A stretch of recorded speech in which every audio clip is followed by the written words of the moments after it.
শুভ সকাল আমার প্রিয় বন্ধুরা। সকাল সকাল ঘুম থেকে আগে উঠে দেখো আমি গোবর জল দিয়ে ছড়া দিচ্ছি। আর প্রত্যেক হিন্দু ঘরে নিয়ম কিন্তু আগে ঘুম থেকে উঠে ছড়া জল দেওয়া। তাই আমি আগে গোবর জলের ছড়া দিয়ে নিলাম, তারপরে দুয়ারটা লেপে নিচ্ছি। আমাদের যেহেতু গরু নেই, তাই আমার কাকিমা শাশুড়িদের বাড়ি থেকে গোবর নিয়ে এসে আমি দুয়ারগুলো লেপে নিচ্ছি। আর প্রচণ্ড শীত পড়ছে দুদিন ধরে, সকালবেলায় খুব ঠান্ডা পড়ছে। আর ঠান্ডা জলে কাজ করতে কিন্তু খুবই কষ্ট হয়। আর এই দিকে দেখেছো আমি কটুই সব ছোট ছোট গাছ লাগিয়েছিলাম। আর ওই গাছটা মানি প্ল্যান্ট গাছ, মানুষের ছাগলে এসে খেয়ে খেয়ে আর বড় হতে দেয় না। তারপরে আমি তুলসী তলার এখানটায় করে লেপে নিচ্ছি। আর প্রত্যেক দিন ঘুম থেকে উঠে আগে কিন্তু গোবর জলের ছড়া দেওয়া খুবই ভালো।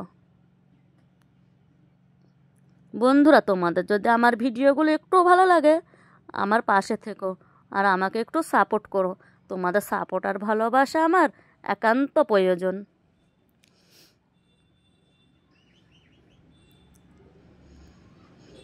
আমার দেখো দুয়ারগুলো লেপা হয়ে গেল।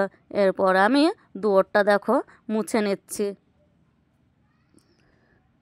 ছেলেপিলের বাড়িতে তো প্রত্যেক দিন দুয়ারটা মুছতেই হয়, কারণ ধুলো বালি সবসময় পায়ে করে ঘরে ওঠে, তো তাই প্রত্যেক দিনে আমি কিন্তু ঘর মুছি। তারপরে আমি দেখো উঠোনটাকে ভালো করে ঝাড় দিয়ে নিচ্ছি। আর বিকালবেলায় যেহেতু উঠোনটা ঝাড় দিই, সকালবেলায় অতটা নোংরা থাকে না, তাই সকালবেলাটা একটু কষ্ট কমই হয় ঝাড় দিতে গিয়ে। আর এইদিকে দেখো আমার ছেলের অনেকগুলো পায়রা আছে, ও পায়রার খোপ খোলার জন্য তাড়াতাড়ি করছে।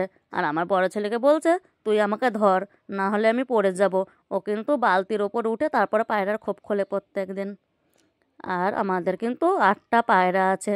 এখন পায়রার খোপগুলো খুলে দেবে, আর পায়রাগুলো কিন্তু সব চলে যাবে উড়ে। আবার ঠিক সন্ধ্যাবেলায় আবার ওই খোপের ভিতরে এসে থাকবে। তারপরে আমি দেখো কপিটা কেটে নিচ্ছি রান্না করার জন্য। আজকে কপির তরকারি আর ডাল রান্না করব, তাই কপিটাকে রোদে বসে কেটে নিচ্ছি। প্রচণ্ড হাওয়া দিচ্ছে, তাই চাদর গায়ে দিয়ে রোদে বসে কপিটাকে কাটছি। আর আমাদের দুয়ারের সামনে তো রোদ লাগে না, তাই আমি এই দিক পানে এসে কপিটা কাটতে বসেছি। আর অনেক কিন্তু হনুমান এসছে, আর হনুমানে কিন্তু খুব জ্বালাচ্ছে এদিকে। দেখো হনুমানগুলোকে আমার কাকিমা শাশুড়ি ওই দিক থেকে তাড়াচ্ছে, আর আমার ছেলে বাড়ির থেকে তাড়াচ্ছে। ওই দেখো কেরম করে হনুমানগুলো তাড়াচ্ছে দেখো।